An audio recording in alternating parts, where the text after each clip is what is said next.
Evangelho de Mateus, capítulo 5, final do capítulo, verso 33, nós vamos ler até o 48. Sermão do Monte, dentro ainda da série de mensagens à ética no reino de Deus.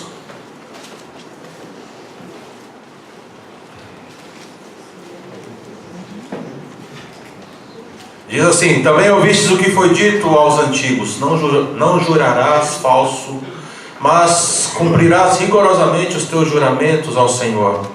Entretanto, eu vos afirmo: não jureis de forma alguma, nem pelos céus, que são o trono de Deus, nem pela terra, por ser o estrado onde repousam seus pés, nem por Jerusalém, porque é a cidade do grande rei.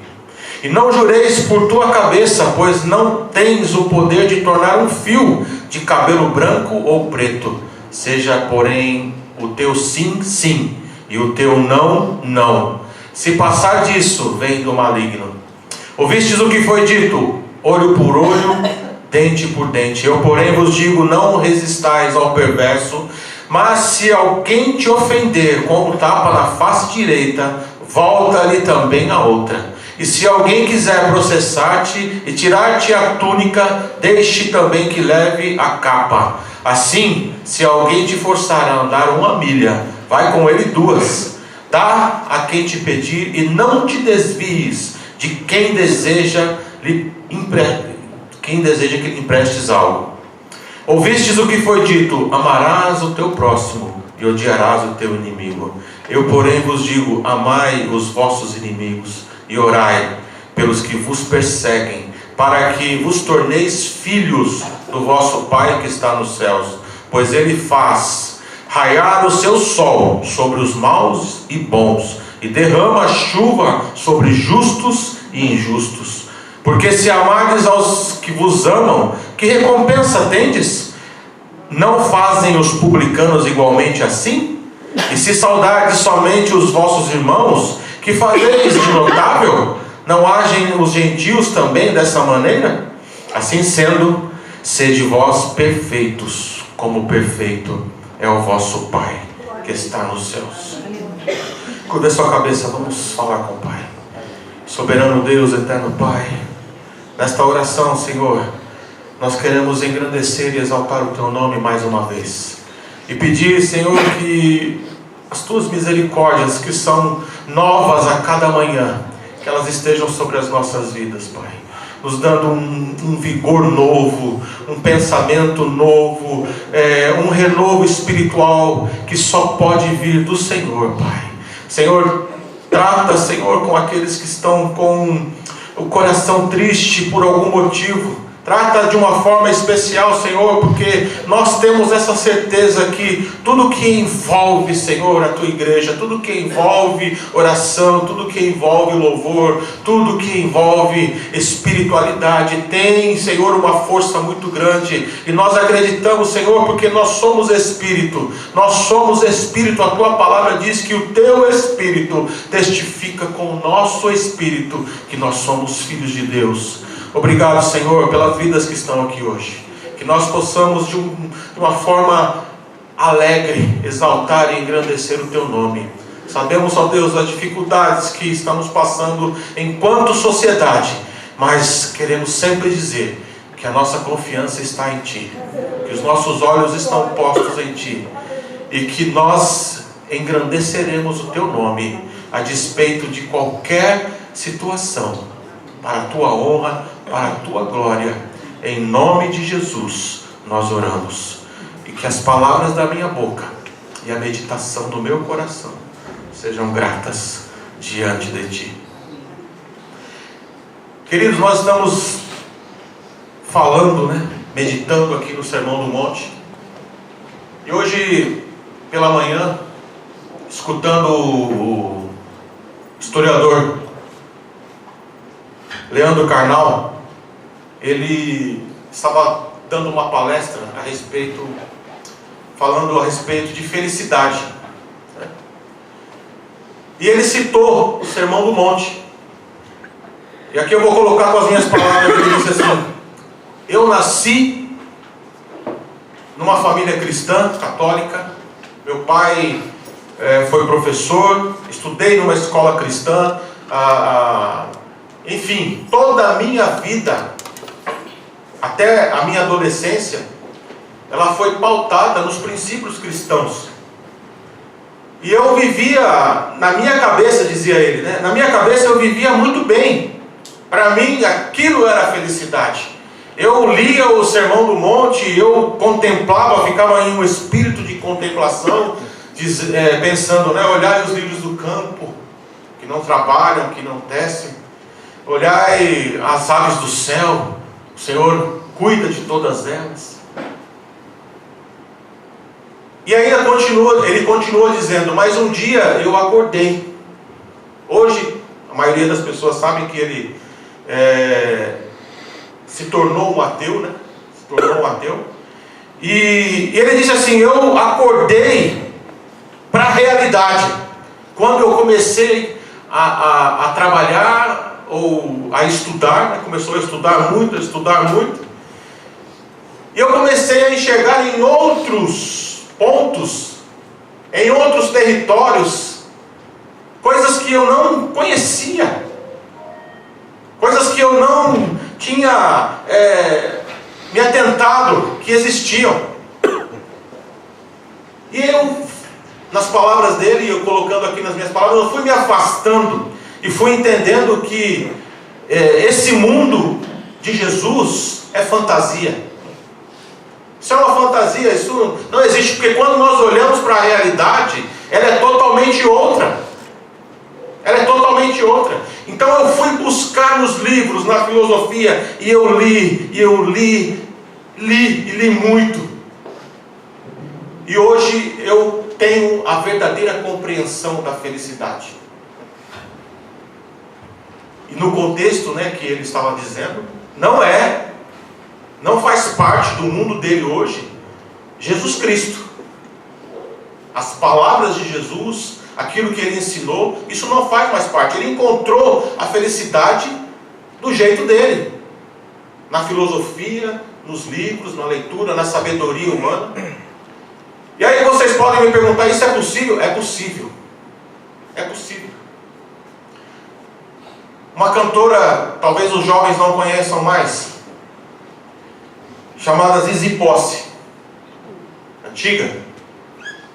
Ela estava em um programa de televisão essa semana, e ela falou assim, eu passei mais de 10 anos em depressão. Mais de 10 anos em depressão. E eu encontrei nos escritos, na filosofia de Nietzsche, a salvação para a minha vida. A entrevistadora, a apresentadora Mariana Godoy, ela se assustou, ela falou, em Nietzsche? Ela falou, em Nietzsche. Mas Nietzsche é doido. Mas eu encontrei a resposta. Eu saí da depressão lendo Nietzsche.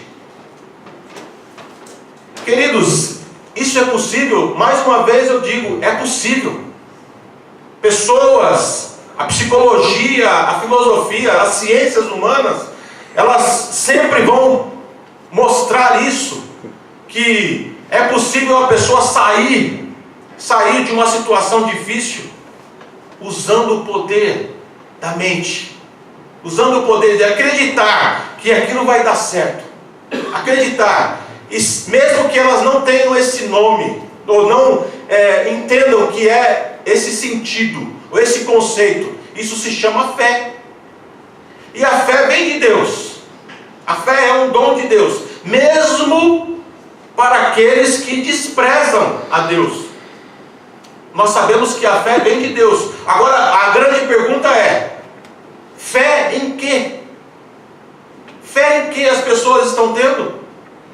Fé em quê? Porque eu digo com toda certeza que o homem não pode libertar outro homem. Um homem não pode libertar outro homem.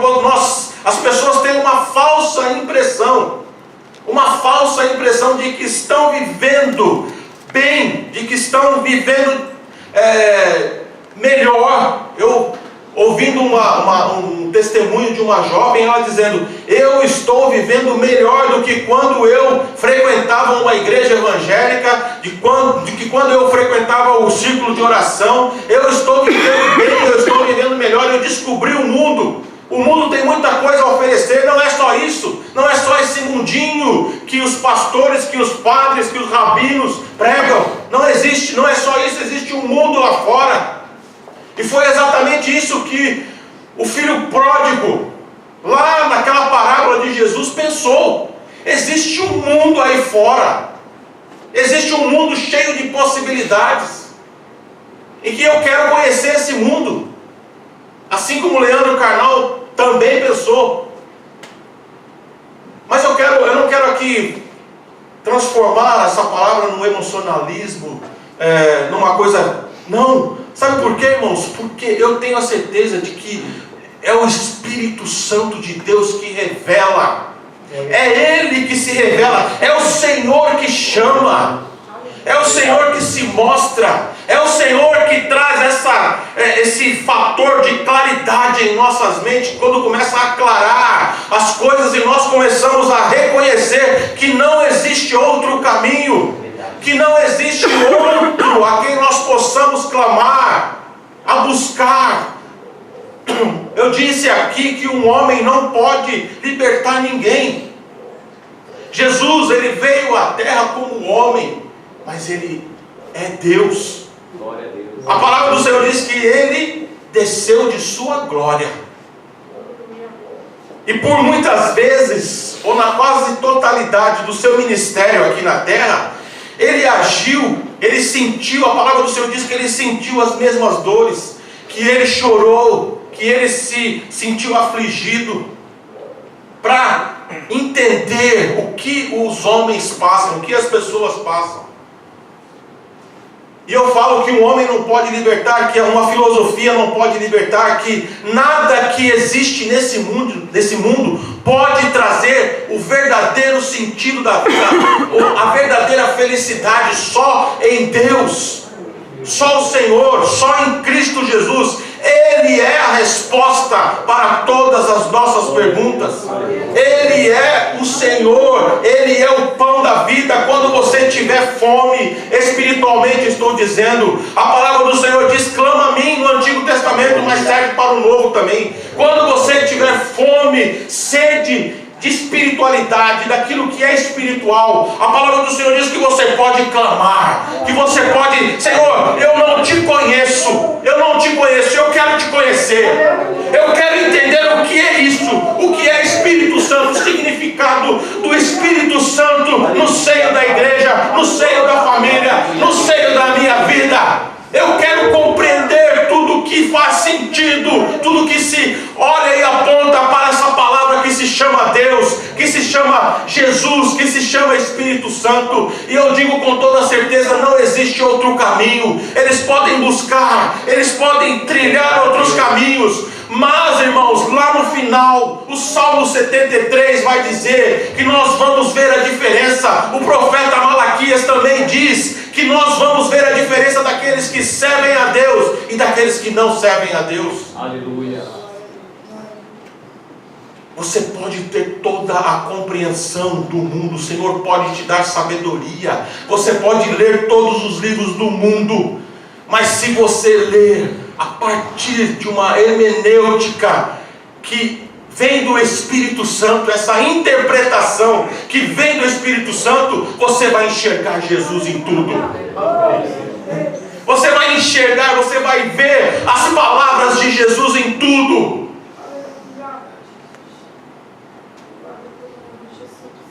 Ele é o Senhor. Ele é o sentido da vida. O seu nome é Yeshua. Em hebraico, Yeshua significa salvação. Ele é a salvação. Por isso ele disse de que vale o homem ganhar o mundo inteiro, irmãos. De que vale o homem ter fama, ter glória, ser chamado, ser honrado, ser tudo que envolve. Pensa aí nas glórias humanas. Pensa aí naquilo que você quiser pensar, na revista Caras. Pensa em Cancún, mundo, pensa na Europa, pensa no mundo todo, pensa em Las Vegas. De que vale o homem curtir, ir, fazer tudo isso? E o Senhor está dizendo assim: e perder a salvação, perder a sua alma, virar o rosto para o Senhor. Eu quero lembrar a igreja da tentação de Jesus. Aquilo que aconteceu não foi uma mentira, não foi uma ilusão. Satanás levou Jesus num lugar alto. E o texto de Mateus capítulo 4 vai dizer que ele mostrou para Jesus as glórias do mundo. E falou para Jesus: se você se prostrar e me adorar, eu te darei tudo isso. Jesus falou que ele estava mentindo? Não. Porque ele é o Deus deste mundo. Ele é o Deus deste mundo. A grande questão é que ele já foi vencido lá na cruz. Quando Jesus bradou: está consumado. Todo o plano de salvação, irmãos, que envolve a minha vida, que envolve a tua vida, que envolve toda uma eternidade. É uma eternidade, é algo imensurável, não cabe na minha mente e na sua. Quando Jesus falou tetelestai, está consumado.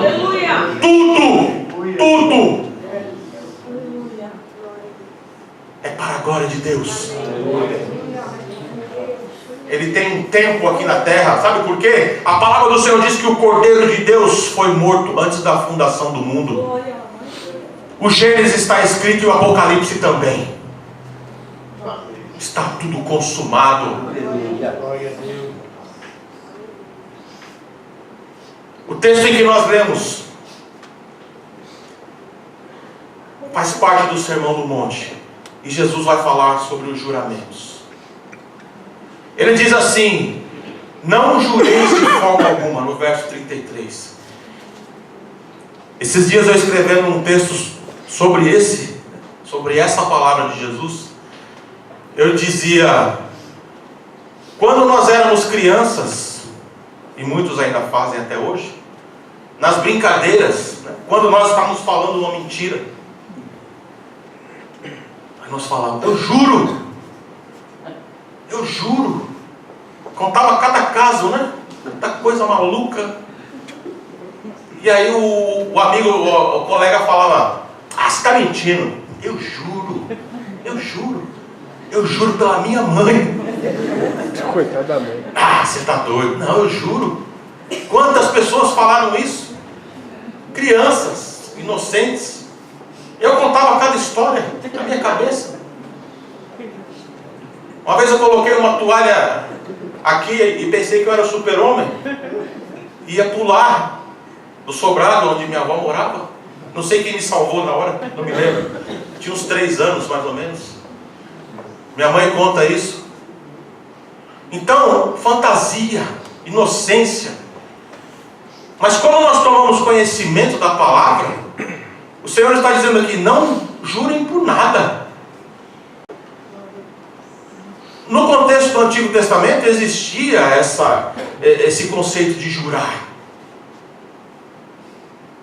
Que o Senhor viva. O juramento existia. E o Senhor está falando aqui: olha, não jurarás falso, mas cumprirás rigorosamente os teus juramentos ao Senhor. Isso estava escrito no Antigo Testamento. E o Senhor Jesus vem e diz assim: não jureis de forma alguma, nem pelos céus, nem pela terra e nem por Jerusalém. Então vamos lá. A nossa palavra, irmãos, a nossa palavra, ela tem que ser verdadeira. Verdadeira. Aliás, não somente a nossa palavra, nós temos que ser verdadeiros no nosso olhar, nos nossos comentários, né, que envolve a palavra, na nossa maneira de ser. Quando nós pensamos nessa palavra, como ela abrange tanta coisa.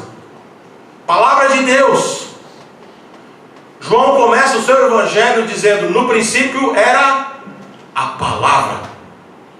No princípio era o logos, né? Palavra em grego, que tem um significado amplo, de um conceito de geração, de gerar, a palavra que tem força. Então, a palavra, ela, quantas vezes vocês já ouviram falar sobre o conceito de falar, o conceito da palavra, o poder que tem a palavra? Já começa no livro do Gênesis dizendo: haja luz, o Senhor falando, o Senhor criando pela palavra. Sempre nós lembramos daquele centurião romano, que não era judeu, que pertencia muito provavelmente a uma religião politeísta, como era a religião romana. E ele olha para Jesus e diz: Senhor, manda uma palavra só, uma palavra, e o meu servo será curado. O poder que tem a palavra. É por isso que o Senhor está dizendo que a nossa palavra tem que ser verdadeira. Ou é sim, ou é não. Muitos são enroladores. Vocês se lembram do Rolando Lero? Lembra do Rolando Lero?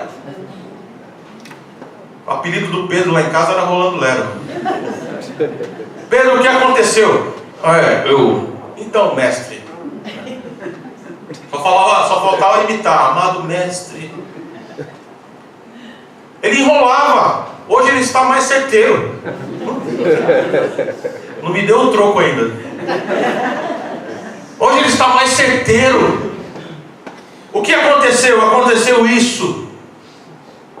Por que você fez isso? Eu fiz isso por isso.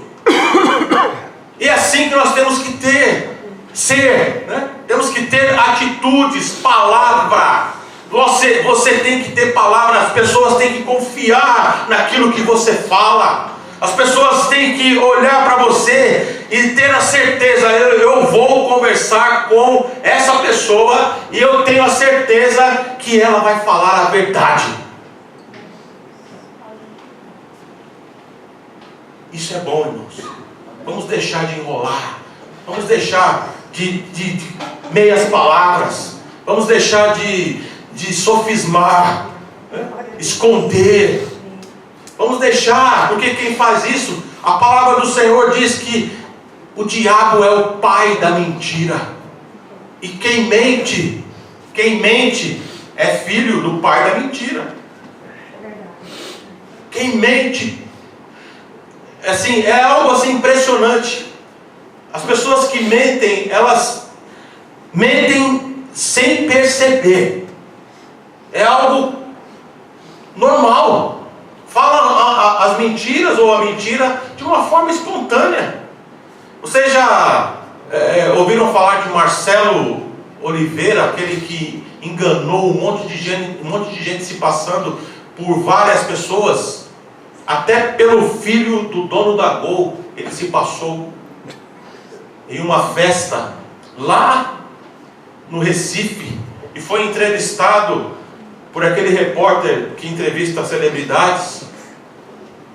E a entrevista numa boa: eu estou aqui com o filho do dono da Gol, falou o nome dele, e ele se fez passar. E por esses dias ele foi dar uma entrevista no Danilo Gentili. Ele tinha esse poder de persuasão, ele tem esse poder de persuasão. Ele conseguiu vender, fizeram uma matéria com ele, ele conseguiu vender uma fita, uma coisa que ninguém precisa. Conseguiu vender. Ele chegou para uma moça na rua e falou assim: eu quero te vender um sonho. Ela falou: como assim? Um sonho? Aqui dentro está o seu sonho. Mas como que eu vou saber? É só você colocar para rodar, é uma fita. Ela nem precisava de uma câmera que só as televisões têm para colocar uma fita daquela e rodar. Ele conseguiu vender por R$50, mentindo. Eu sei, irmãos, que no nosso dia a dia, no nosso trabalho, Nós precisamos falar algumas vezes algumas mentirinhas, mas eu quero dizer para você, não faça isso. Eu vou perder o meu emprego. Não faça isso. Se você perder o seu emprego por esta causa, o Senhor tem poder para abrir uma outra porta para você. Olha a responsabilidade do que eu estou dizendo, irmãos. Mas eu estou falando a verdade para você. Não minta nas pequenas coisas. Eu trabalho com vendas, eu trabalho com cobrança, eu preciso mentir. Não minta. Saia deste lugar. O Senhor não se agrada de mentiras. O Senhor não se agrada. A responsabilidade é minha. Eu estou falando aqui. Não se agrada. Deus não se agrada. Não fale sempre a verdade. Sempre a verdade. Uma vez um pai chegou para uma criança e falou: atende o telefone lá e diga que eu não estou. A criança atendeu o telefone e disse: meu pai mandou falar que ele não está. Falou a verdade. Falou a verdade. Mesmo o homem tentando mentir, mas ela falou a verdade. Quantas vezes isso acontece no nosso dia a dia? Mas guarde essa palavra no teu coração. Que seja sim ou não. Aleluia. Sim ou não. E não jurem. Não jurem. Esqueça aquele tempo de criança. Tem muito adulto ainda que fala: eu juro por Deus, eu juro por isso, eu juro por aquilo. O Senhor está dizendo aqui: não jurem, não jurem. E aí ele usou aqui 3 conceitos que às vezes eu penso que muitas pessoas acham que isso daqui é ilusão. O Senhor falou assim: não jureis nem pelos céus. Isso saiu da boca de Deus. Jesus é Deus. É uma discussão que vem desde o primeiro, do segundo, do terceiro século. Vários concílios a igreja fez para discutir se Jesus é Deus, se Jesus não é Deus. Jesus é Deus. Ele estava aqui na terra como homem, desceu de sua glória, mas Ele é Deus. Porque Ele diz assim: quem vê a mim, vê ao Pai. Quem vê a mim, vê ao Pai. Eu estou aqui na terra para fazer a vontade do meu Pai, mas eu e o Pai somos um. Ele me glorifica, Ele me exalta. Esse é o conceito da Trindade. O Pai, o Filho e o Espírito Santo, que está aqui para convencer, para falar ao teu coração as verdades eternas que estão nas Escrituras Sagradas. Então o conceito de céu, irmãos. Quem viaja de avião, sempre aí vendedores, pessoas, olha para o céu lá de cima, olha para a terra lá de cima. Eu acho uma coisa maravilhosa. Maravilhosa. Mas quando o apóstolo Paulo diz que o Senhor o levou até o terceiro céu, o significado é que o Senhor, Ele fez todos os céus. Esse primeiro céu que nós vemos, o segundo céu, onde as estrelas estão, e o terceiro céu, onde ainda nós não conhecemos. Nós não sabemos onde fica, mas que Ele existe, Ele existe. E o Senhor Jesus disse lá em João 14 que Ele está preparando mansões celestiais para aqueles que vão morar por um tempo. Vejam, depois nós vamos estudar escatologia. Por um tempo moraremos no céu. Por um tempo. Então o céu existe, não é ilusão, não é conto de fadas. O céu existe. O céu existe. O Senhor Jesus, em Atos capítulo 1, estava ali diante da igreja. De repente, irmãos, Ele deu ali as últimas ordens, falando a respeito do tempo. Quantas pessoas confundem a questão do tempo. E Ele diz: vocês não cabe entender e nem ficar colocando nas minhas palavras, fazendo conta para saber quando eu vou voltar, mas ficar em Jerusalém ficar em Jerusalém. Vocês serão revestidos do alto, dos céus, serão revestidos do alto. E a palavra do Senhor diz que ele começou a subir, irmãos. Ele começou a subir e os discípulos estavam ali, olharam, e de repente ele desapareceu. E um anjo falou com os seus discípulos: o que vocês estão olhando? Este mesmo que subiu irá descer. Ele vai voltar. Não vai mais pisar nessa terra, mas ele vai ficar nas nuvens, ao som da última trombeta. Vai chamar a sua igreja, vai chamar os santos, porque o céu existe.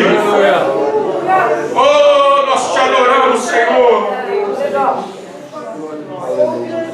O Senhor falou de terra, não jureis pela terra. Sabe por quê? Porque é onde o Senhor coloca os seus pés. Simbolicamente, o estrado dos seus pés. Ele criou esse planeta, irmãos, com amor. Ele criou essa terra com amor. Ele desenhou, ele planejou essa terra, irmãos, que lá no livro do Apocalipse está escrito: e eu vi novos céus e nova terra, e o mar já não existe mais, porque no lugar do mar vai ter gente, muitos salvos herdarão a terra, E o Senhor falou sobre Jerusalém, a cidade do grande rei. Oh, meus queridos, a parábola do bom samaritano, Jesus falando assim: descia de Jerusalém para Jericó. Sabe por que Jesus falou descia de Jerusalém para Jericó? Porque para Jerusalém todo mundo sobe. Todos sobem.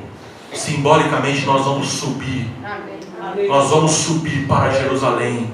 Quando os judeus estavam no exílio, eles cantavam, eles proclamavam uns aos outros, dizendo: o ano que vem nós estaremos em Jerusalém. O ano que vem nós estaremos em Jerusalém. E no mesmo livro do Apocalipse diz que existe um novo céu, uma nova terra, e a Jerusalém celeste vai descer ataviada como uma noiva. Glória a Deus. Por isso que Jesus está dizendo aqui que é a cidade do grande rei.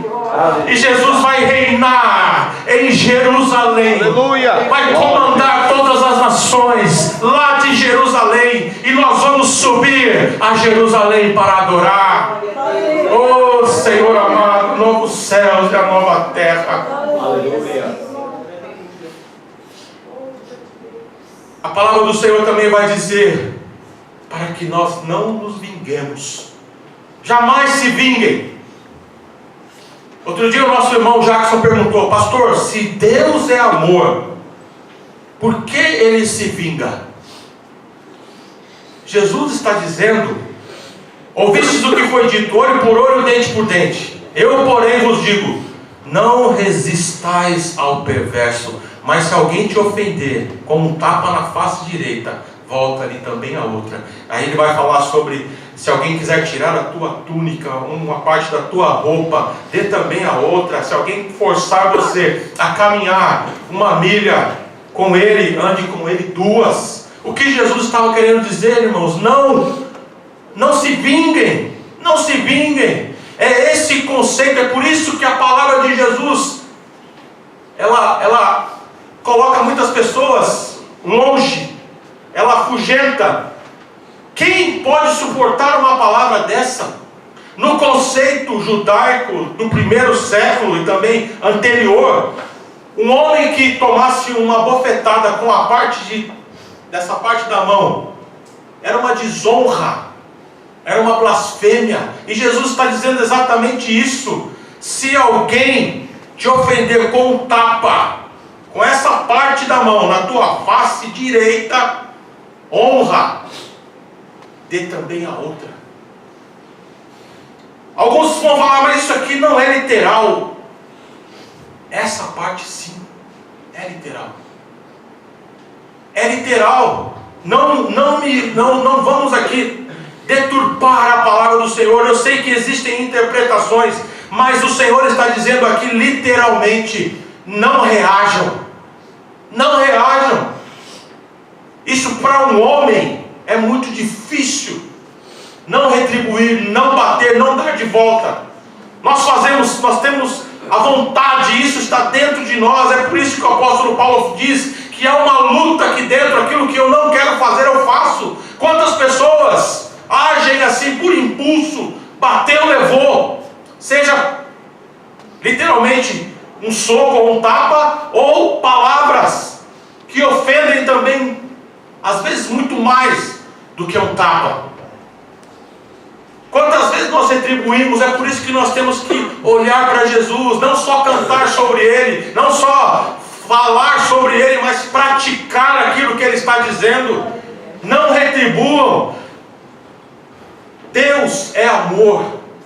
E essa vingança que o apóstolo Paulo escreveu em Romanos capítulo 12, no verso 19, dizendo assim: Amados, não se vinguem, mas entreguem nas mãos de Deus, pois está escrito: minha é a vingança, eu retribuirei, diz o Senhor. Que vingança é essa?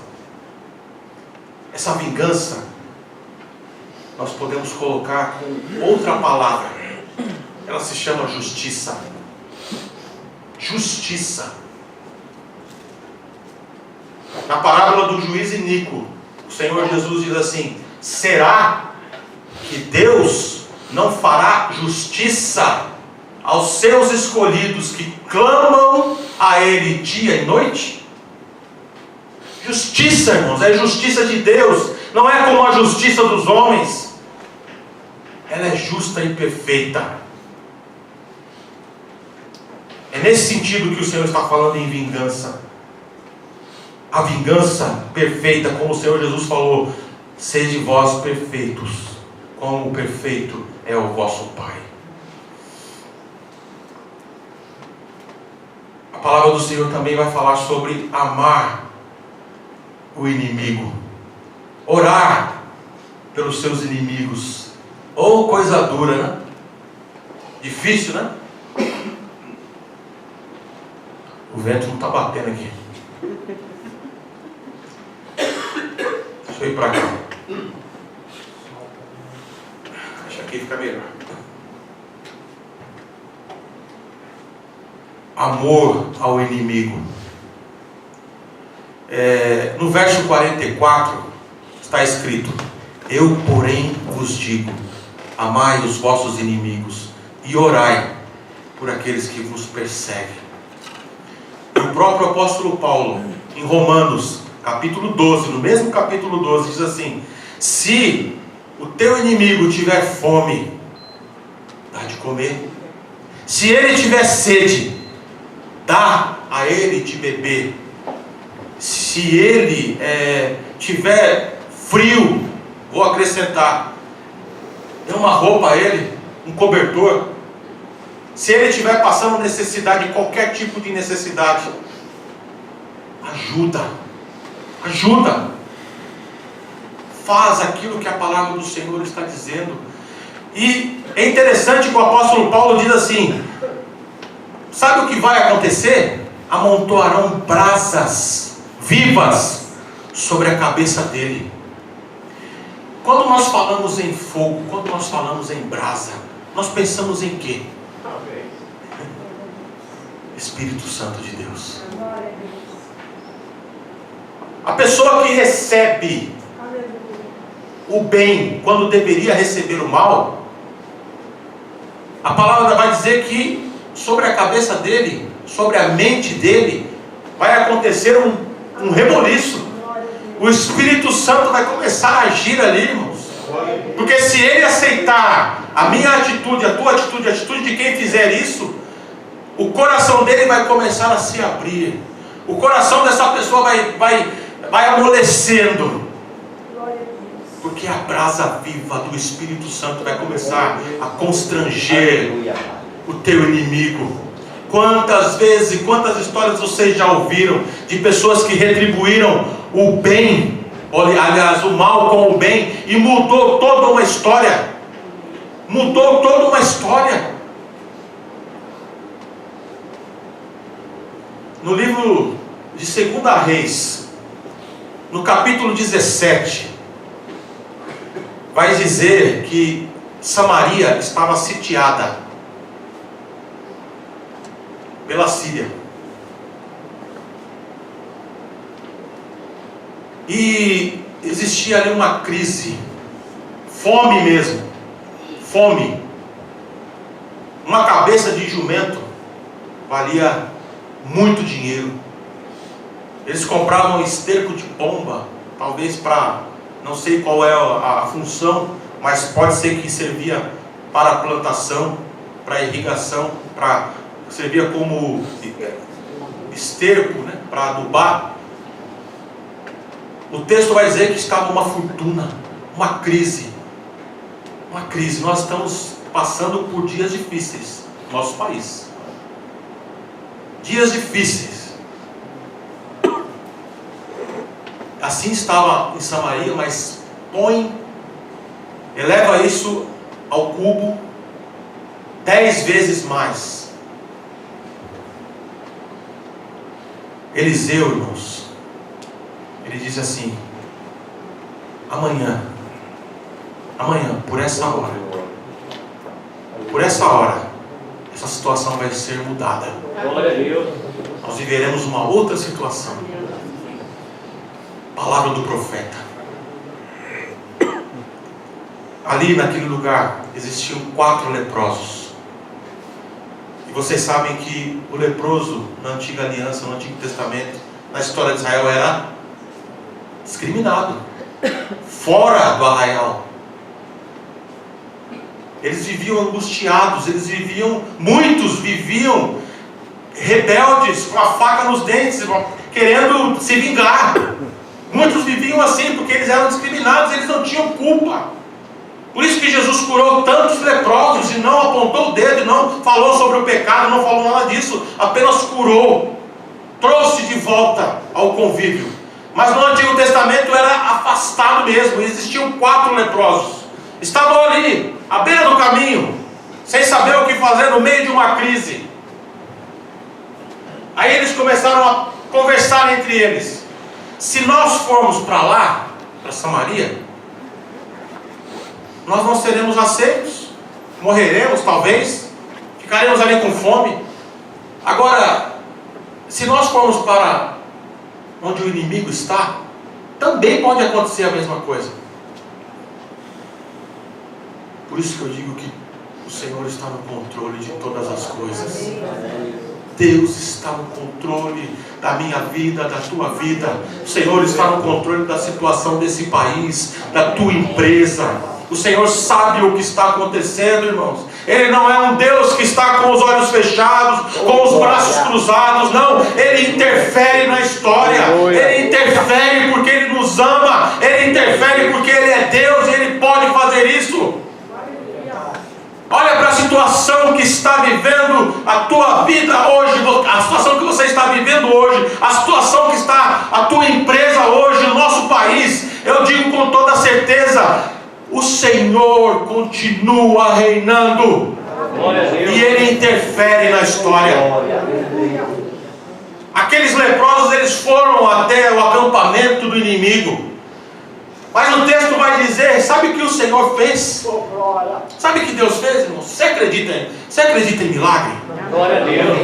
Você acredita no sobrenatural? Aleluia. Então você acredita em Deus. Aleluia. Então você acredita em Deus. Glória a Deus. O texto vai dizer que o exército inimigo começou a ouvir sons de cavalos e cavaleiros, mas um som muito forte, um som poderoso, o som do céu, o Senhor dando ordem aos seus anjos: vá até aquele lugar, vá até aquele lugar.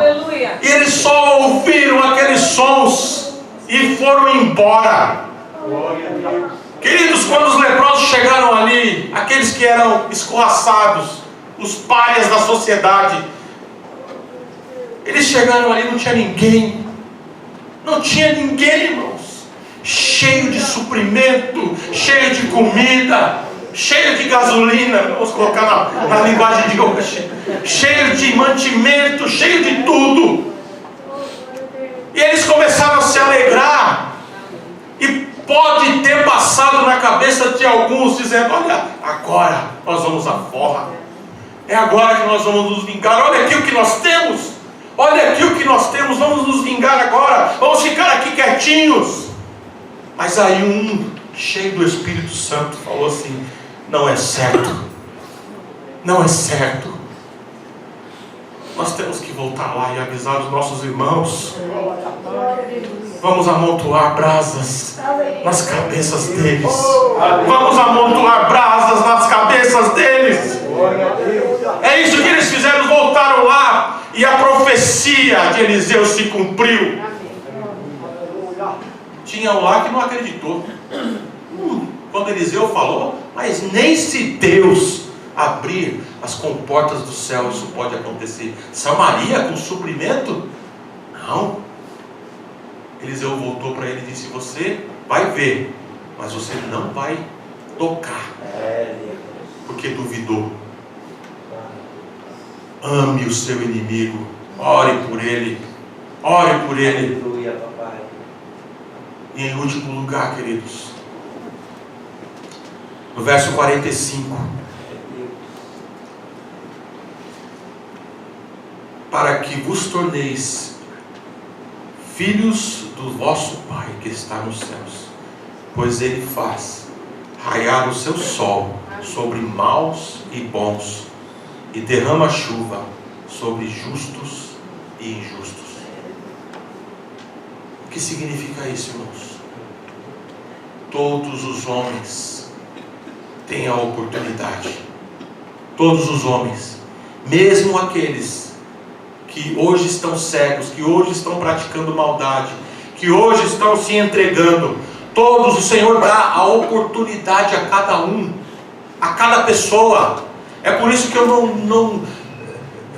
não gosto muito desse discurso partidário, dizendo: porque a sociedade, vítima da sociedade. A palavra do Senhor está dizendo que o Senhor, Ele dá a chuva, Ele dá a oportunidade, Ele dá o sol, Ele dá de presente a todo ser humano. Aleluia. O dia para você e eu fazermos diferente, para nós mudarmos a nossa maneira de pensar, para nós acreditarmos que tudo está nas mãos de Deus, que se eu clamar, que se eu buscar, que se eu mudar as minhas atitudes, a minha vida, a minha forma de pensar, que o Senhor me dá uma chance, que o Senhor muda uma situação. O problema é que muitas pessoas querem que aconteça num passe de mágica. Isso não vai acontecer. Não vai acontecer. O Senhor quer que nós cresçamos espiritualmente, para que depois você possa receber aquilo que o Senhor tem preparado para ti. É oportunidade, irmãos. É oportunidade que o Senhor Jesus está falando, que Ele faz descer a chuva sobre bons e maus.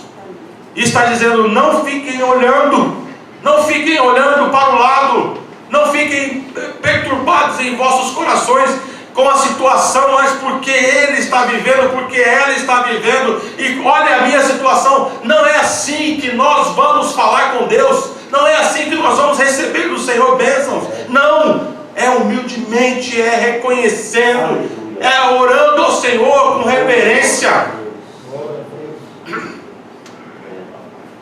Pode acreditar no que eu estou te dizendo. Pode acreditar que o Senhor vai fazer diferença na tua vida, se você agir como Jesus agiu,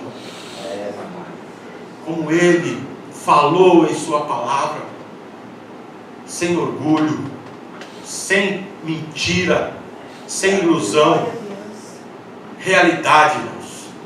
Qual é a minha realidade? Qual é a tua realidade? Que a mudança possa acontecer a partir dessa realidade. Em nome de Jesus. Que as palmas louvem ao Senhor.